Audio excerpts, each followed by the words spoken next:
तो हेलो बच्चों, कैसे हैं आप सब। आज हम सभी पढ़ेंगे भारत में अंग्रेजी राज्य की स्थापना। भारत में किस तरह से अंग्रेज आए और यहाँ पर अपना व्यापार और राज्य स्थापित कर लिए, अपना व्यापार इतना बढ़ा लिए, उसके बारे में हम पढ़ेंगे। तैयार हैं आप सब? Very good. 18वीं शताब्दी की बात है। शताब्दी का मतलब होता है, देखो, 100 वर्ष। शताब्दी का मतलब क्या होता है? 100। 18वीं शताब्दी का ये अर्थ हो गया सन 1701 से लेकर के 1800 ईस्वी तक। ठीक है, समझ में आ रहा है? अगर मान लो हम कहते हैं कि 5वीं शताब्दी, तो इसका क्या मतलब होगा? इसका अर्थ होगा 100 वर्ष, यानी 500 तक। कहां से? 401 से 500 तक। 401 से 500 तक, ये हो गई 5वीं शताब्दी। अगर कहा जाए 8वीं शताब्दी, क्या होगा? हाँ, 701 से 800 तक। तो शताब्दी का मतलब समझ रहे हो? 100 साल को क्या कहते हैं? शताब्दी। 100 वर्ष को क्या बोलते हैं? शताब्दी। तो 18वीं शताब्दी, बात है 18वीं शताब्दी की, सन 1701 से लेकर के 1800 ईस्वी तक की। तमाम यूरोपवासी, उससे पहले पहले अध्याय में आपने देखा कि भारत में यूरोपियों का आगमन, अर्थात यूरोप वाले भारत में आ चुके थे। क्या खोजते खोजते आए थे? मसाला। क्या खोजते आए थे? यहां से जो है मसाला लेकर के जाते थे, यूरोप में बेचते थे, ये व्यापार करते थे। तो भारत में तो आ गए। पहले अध्याय में आपने देखा कैसे आए। जब वो कुस्तुनतुनिया पर तुर्कों का अधिकार हो गया था, तो उन्होंने जो स्थल मार्ग था उसको बंद कर दिया था। उन्होंने क्या किया? भारत, जैसे ये भारत है, ये भारत है, तो यहां से पहले जाते थे स्थल मार्ग से, तो अब इन्होंने मार्ग को बदल करके कैसे गए? इधर से, ये अफ्रीका को पार करके इधर से। ठीक है, तो समुद्र के रास्ते से। और भारत की खोज किसने की थी? Vasco D gamma. वेरी। तो ये इस तरह से यूरोप वाले भारत में आ गए थे। अब हम इस अध्याय में समझेंगे, जब ये भारत में आ गए तो इन्होंने कैसे अपना राज्य स्थापित किया यहाँ पर।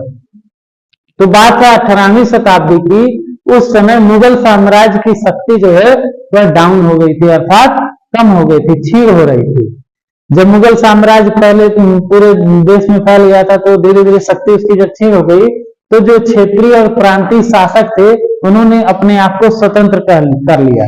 उन्होंने कहा कि अब हम मुगल साम्राज्य के अधीन नहीं रहेंगे, और वह स्वतंत्र हो गए। छोटे छोटे राजा अपने ताकत को बढ़ाने लगे। और उसी समय फ्रांस में और इंग्लैंड में जो फ्रांसीसी थे और अंग्रेजवासी थे, अंग्रेज कहाँ के थे? इंग्लैंड के। और फ्रांसीसी कहाँ के थे? फ्रांस के। ये दोनों लोग भी आपस में लड़ रहे थे। किस चीज के लिए? अपना उपनिवेश और व्यापार को बढ़ाने के लिए। क्या बढ़ाने के लिए?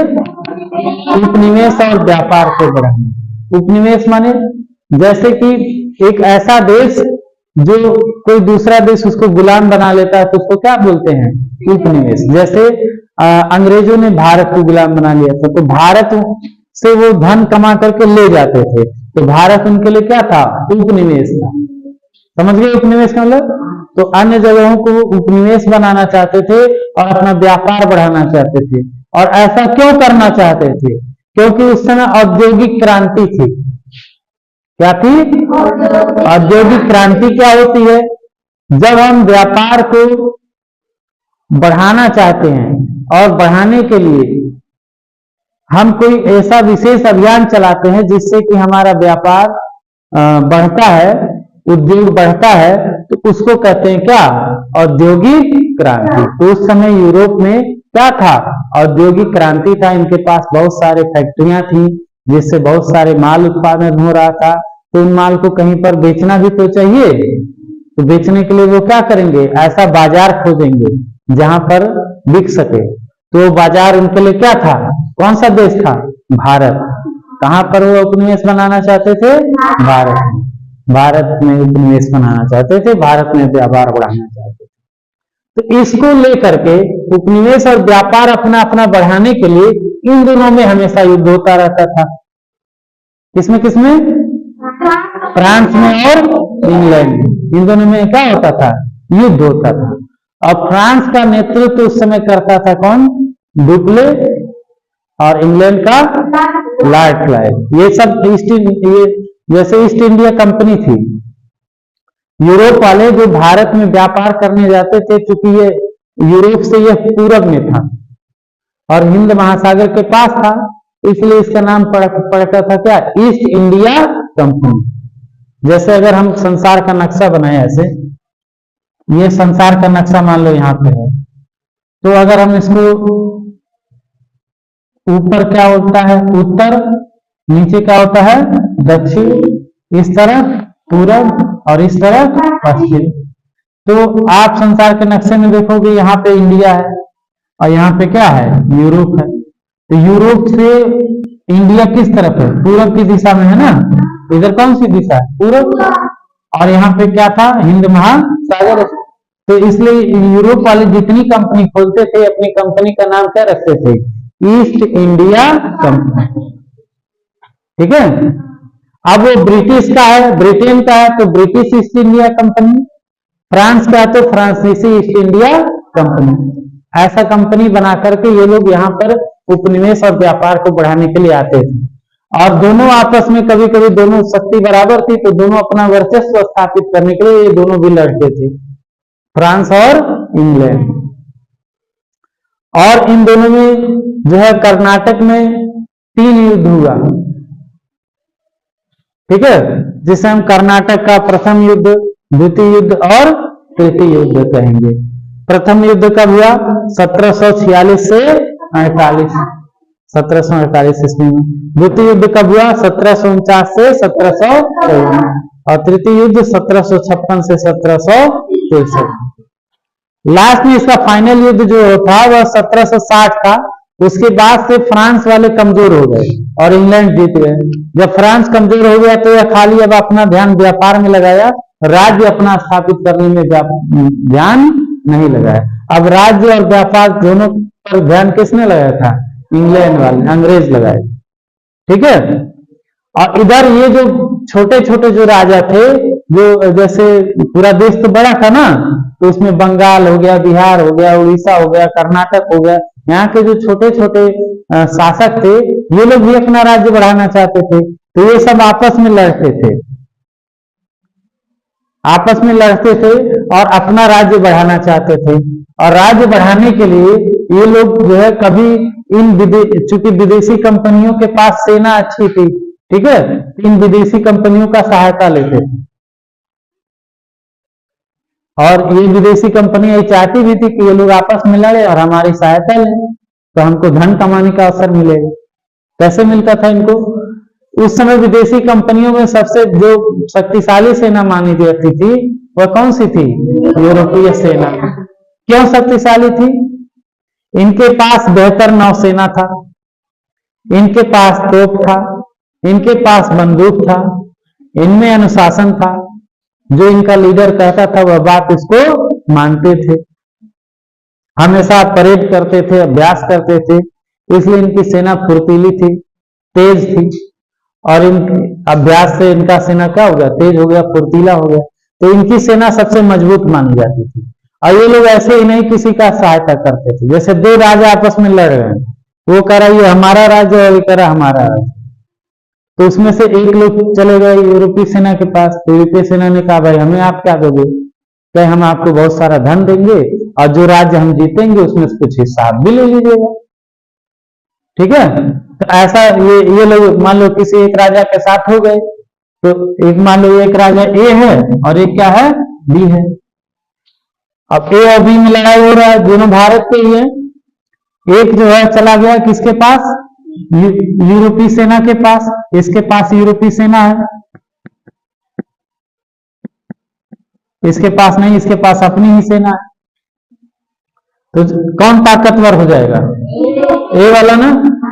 ए वाला ताकतवर हो गया तो ए वाला क्या हो गया? जीत गया। अब बी वाला हार जाएगा। तो जब ये जो बी का जो राज्य है इस जब ये जीतेगा तो इसका धन और इसका राज्य ये दोनों क्या करेंगे, ले लेंगे। तो इसमें से इसका सेना थोड़ा सा था, इसका ज्यादा था, लेकिन इसके पास बंदूक था, तोप था, अनुशासन था, इसलिए जीत गया।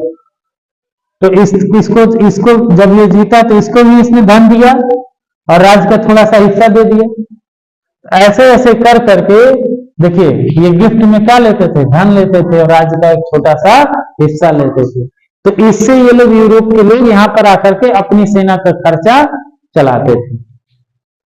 ऐसे ऐसे कर करके धीरे धीरे इनके पास बहुत ज्यादा धन हो गया और उस धन का उपयोग ये लोग व्यापार में करते थे, अपना व्यापार बढ़ाते थे और अपना जहां जो जीतते थे वहां पे जो घेराबंदी कर लेते थे, किला बना लेते थे, वहां पर अपनी सेना रखने लगते थे। तो धीरे धीरे वहां का शासन वो चलाने लगते थे, जितना वो जीतते थे। इस तरह से यूरोप वाले मजबूत हुए। और इधर के कर्नाटक के युद्ध से यह पता चल गया कि फ्रांस हट गया। अब कौन बचा, इंग्लैंड, अंग्रेज बचे। तो अब बात है 1756 ईस्वी की। 1756 में बंगाल के नवाब थे अलीवर्दी खान। कौन था नवाब, अलीवर्दी खान नवाब थे बंगाल के। और यह बंगाल पहले मुगल साम्राज्य में था। मुगल साम्राज्य से ये लोग अपने आप को क्या किए, स्वतंत्र करा लिए थे। तो जब स्वतंत्र हो जाता था जो हिस्सा, वहां पर जो शासन चलाता था वहां का नवाब चलाता था, ठीक है। और पहले कौन चलाता था, मुगल सम्राट जो भी रहा। तो मुगल सम्राट से नवाब चलाने लगा। तो नवाब इसमें कौन थे, अलीवर्दी खान। और 1756 में इनकी मृत्यु हो गई, अलीवर्दी खान की। जब इनकी मृत्यु हो गई तो इनका पौत्र, पौत्र जानते हो, पोता, समझते हो ना। तो ये इनका पौत्र था सिराजुद्दौला। सिराजुद्दौला जो है उस समय नवाब बना बंगाल में। अब जैसे ही सिराजुद्दौला नवाब बना तो इसके सामने बहुत सारे संकट आए। इसके सामने था कि जो भी अपने ही राज्य में जो लोग, जो व्यापारी इनसे नहीं खुश थे उनको भी सही करना है, जो बीच में विश्वासघात लोग थे उनको भी सही करना है। और इन्होंने देखा कि ये जो अंग्रेज हैं इनको जो छूट दी गई है व्यापार करने की, उसका ये लोग गलत फायदा उठा करके हमारे राज्य से धन को लूट रहे हैं। तो इन्होंने अंग्रेजों पर भी थोड़ा सा अंकुश लगाना स्टार्ट कर दिया। अंकुश लगाए, इन्होंने देखा कि कलकत्ता में अंग्रेजों ने अपना किला बनाना शुरू कर दिया, वहां सेना रखना शुरू कर दिया। तो क्या किए, ये जो है उस पर आक्रमण कर दिए। जब आक्रमण किए तो जो रॉबर्ट क्लाइव था, अंग्रेजी सेना का सेनापति, कौन था, लॉर्ड क्लाइव, यह जो है वहां से मद्रास से अपना सेना लेकर के आ गया कलकत्ता में। और सिराजुद्दौला और इसके बीच में युद्ध हुआ 9 फरवरी 1757 में, और ये हार गया था सिराजुद्दौला। एक युद्ध पहले भी हो चुका था, तो कौन हारा था, सिराजुद्दौला। जब ये हार गया तो 9 फरवरी 1757 को एक समझौता हुआ, और उस समझौता में ये हुआ कि बंगाल, बिहार और उड़ीसा, ये 3 जगहों में अंग्रेजों को मुक्त व्यापार करने की छूट मिल गई, अधिकार मिल गया कि बिना कोई टैक्स दिए आप इन 3 जगहों पर व्यापार कर सकते हैं। कौन कौन सा जगह था,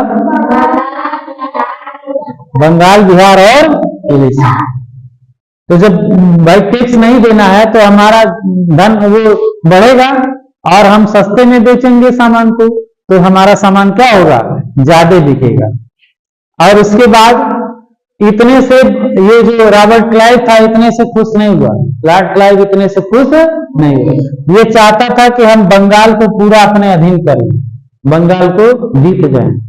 तो उस समय सिराजुद्दौला का एक सेनापति था मीर जाफर, इसके मन में खोट था, यह चाहता था कि हम सिराजुद्दौला को हटा करके खुद नवाब बन जाएं। अंग्रेजों को यह बात पता चली, अंग्रेज लोग इससे मिले, कहे कि ऐसा है हम तुमको नवाब बना देंगे, बस तुम युद्ध में कुछ करना मत, उनके साथ धोखा करना पड़ेगा। अंग्रेजों ने एक षड्यंत्र रचा और उस षड्यंत्र में 3 व्यापारी भी इसका साथ दिया अंग्रेज का। उनका नाम था राय दुर्लभ, जगत सेठ और अमीचंद। ये सब इसके लिए क्या हो गए, गद्दार हो गए। है ना, विश्वासघात किए। उसके बाद बंगाल की राजधानी मुर्शिदाबाद में प्लासी का युद्ध हुआ 1757 ईस्वी में, और इस युद्ध में एक तरफ से सिराजुद्दौला, नवाब सिराजुद्दौला, और दूसरी तरफ अंग्रेज की सेना थी। अंग्रेज की सेना बहुत छोटी थी, उतनी बड़ी नहीं थी, सिराजुद्दौला की सेना बहुत बड़ी थी, ठीक है। लेकिन अंग्रेजों के पास ये लोग थे, खड़े थे सिराजुद्दौला की तरफ, लेकिन विश्वासघात किए। जब युद्ध का स्टार्ट हुआ तो मीर जाफर अपनी सेना को आक्रमण करने का आदेश ही नहीं दिया, खड़ा रहा। तो सिराजुद्दौला समझ गए कि लग रहा है कि कुछ गड़बड़ कर रहा है, ये युद्ध छोड़ करके भागने लगे वहां से अपनी जान बचाने के लिए। तो जब इनकी सेना सिराजुद्दौला की देखी कि भाई हमारा नवाब जा रहे हैं, तो ये लोग भी भागने लगे, अपना चितर बितर हो लिए। फिर जब ये भागने लगे तो इनका मीर जाफर का लड़का था, पुत्र इनका, इन्होंने इनको मार दिया, नवाब सिराजुद्दौला। और इस तरह से अंग्रेज लोग प्लासी का युद्ध जीत गए सन 1757 में। प्लासी का युद्ध जीते तो इन्होंने मीर जाफर को वहां का नवाब बना दिया, ठीक है, वहां का क्या बना दिया, नवाब।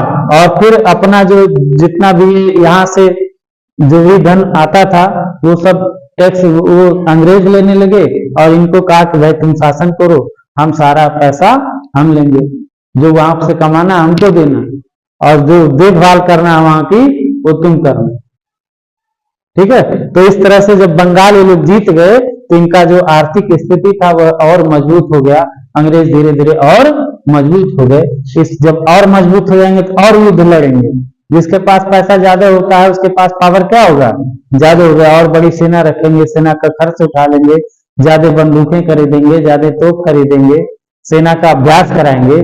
तो इस तरह से इनका पावर और बढ़ गया, और आगे चल करके फिर ये बक्सर का युद्ध लड़ते हैं, ठीक है। तो उसको हम फिर पढ़ेंगे अगले अध्याय में। आप लोग इसको एक बार रिवीजन जरूर करिएगा, और इससे संबंधित जो भी प्रश्न होगा आप कमेंट में बता सकते हैं, ठीक।